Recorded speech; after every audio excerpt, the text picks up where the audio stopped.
Alors que Paul continue à plaider la cause de Dieu contre l'humanité, dans Romains 1, 16, 3, 20, Dieu examine trois cas représentatifs de l'humanité dans Romains 1, 21, 3, 8.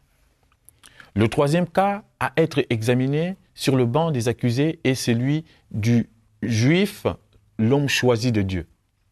Dans Romains 2, 17, 3, 8. Certainement, si quelqu'un peut affirmer avoir une relation particulière avec Dieu, c'est certainement les Juifs. Ils s'enorgueillissent dans le nom même de Juifs, qui signifie louange, c'est qui louent Dieu.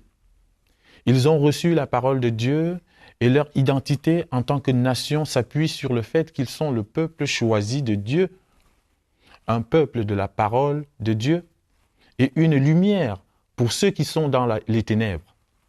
Mais Paul accuse les Juifs en révélant leur péché d'auto-justification et d'hypocrisie, en disant « Toi qui te donnes le nom de Juif, qui te repose sur la loi, qui te glorifie de Dieu, toi donc qui enseignes les autres, tu ne t'enseignes pas toi-même.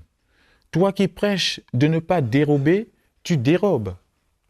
Toi qui dis de ne pas commettre l'adultère, tu commets l'adultère. Toi qui as horreur des idoles, tu commets des sacrilèges. Toi qui te fais une gloire de la loi, tu déshonores Dieu par la transgression de la loi. Car le nom de Dieu est à cause de vous blasphémé par les païens. » Paul leur rappelle ensuite que la religion extérieure et les comportements religieux ne comptent pas et qu'un changement intérieur du cœur est nécessaire. Le juif, ce n'est pas celui qui en a les apparences. Et la circoncision, ce n'est pas celle qui est apparente dans la chair. Mais le juif, c'est celui qui l'est intérieurement.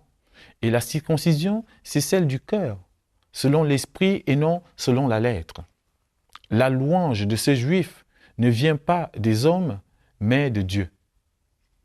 Paul fait un jeu de mots en utilisant le terme juif, en soulignant que ce qui est important, ce n'est pas ce qu'ils disent de Dieu avec leur vocabulaire religieux et leurs actions, mais ce que Dieu dit d'eux, si oui ou non ils ont un changement de cœur par la douce présence de l'Esprit de Dieu.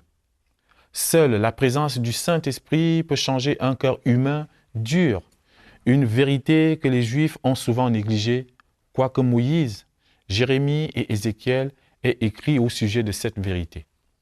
Leurs traditions sont grandes et leur histoire est riche et profonde, mais ces choses ne peuvent pas donner l'accès au ciel. Il est clair que même le meilleur d'entre nous a besoin de salut, ce changement de cœur que seul Dieu peut opérer.